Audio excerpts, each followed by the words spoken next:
फलटण तालुक्यातील साठे फाटा येथे काल मध्यरात्रीच्या सुमारास एका अज्ञात चोरट्याने 7 तोळे सोन्याचे दागिने आणि 63,000च्या रोकडवरती डल्ला मारल्याची घटना घडली। हनुमंत देवकाते यांच्या कपाटातील 7 तोळे सोन्याचे दागिने आणि 50,000 रोख तसेच मानसिंग धायगुडे यांच्या घरातील 13,000 रोख चोराने लंपास केले। मात्र हनुमंत धायगुडे यांना चोरी झाल्याचे लक्षात येताच त्यांनी ग्राम सुरक्षा यंत्रणेच्या माध्यमातून या चोरीची माहिती संपूर्ण गावाला दिली। त्यामुळे गावकरी जागे झाले आणि मोठा अनर्थ टळला। अन्यथा अनेक घरांवरती चोरट्यांनी डल्ला मारला असता। या प्रकरणी फलटण ग्रामीण पोलीस स्टेशनमध्ये गुन्हा दाखल झाला असून गावात छोट्या मोठ्या चोरीच्या घटना सातत्याने घडत असल्याने फलटण ग्रामीण पोलीस स्टेशनने याबाबत यंत्रणा उभी करण्याची मागणी ग्रामस्थांनी केली। 5 मिनिटांनंतर आमचे किचनच्या तिथले दार उघडले। दार उघडल्यानंतर आत आले बेडरूममध्ये। आल्यानंतर त्यांनी आमच्या कपडे अडकवले। तिथनं आमचा ड्रेस माझे पॉकेट बिकेट नेले। ती नेल्यानंतर पाठीमागच्या बेडरूमच्या तिथं मागं ती लॉक असते, ह्याचं खटखटका वाजतो त्या आवाजानंतर आमची मंडळी जागी झाली। ती जागी झाल्यानंतर कोण करून ते असं उठून पळून लागलं।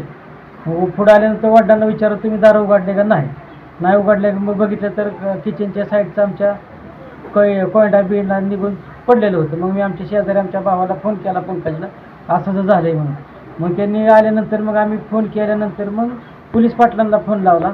त्याच्या लावल्यानंतर ती ह्याचं काय ती ग्राम सुरक्षेच्या त्या ह्यांना मग फोन लावला। मग परत आमच्या भावाने ह्यांनी फोन लावला। फोन लावल्यानंतर मग सगळी डिटेल सगळीकडे कळल्यानंतर मग वैजनाथला ह्याला त्याला आम्ही फोन केला, असं झालं आमच्या इथं, तुमच्या तिथं काय झालंय का? ठीक आहे, तुमची चोरी वगैरे का म्हणजे किती झाली? आमचे 15,000 13,000 माझे खिशातले माझे नेले त्यांनी। दुसरं कपडे माझे बाहेर फेकलेले होते। मग ती दार वाजल्यामुळे आमचं वाचलं आम्ही, नाही तर आमच्या दुसऱ्या ह्याच्यात जाऊन आमचं कपाट त्यांनी फोडला घडली। ते सर्वसाधारण 1 महिन्यापूर्वी तिथं पूर्वी एक घटना घडली होती विजय खांडेकरांच्या घरी।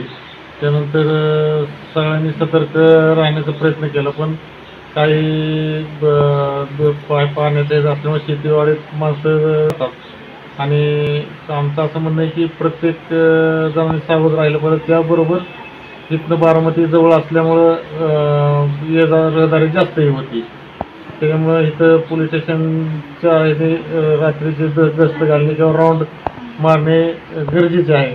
तर आमची विनंती आहे की त्यांनीसुद्धा राऊंड मारले पाहिजेत आणि बाकीच्या ग्रामसुरक्षाच्या माध्यमातून आमचे कार्यक्रम चालूच असतात किंवा सगळ्यांना जागरूक करण्याचे काम चालू असते।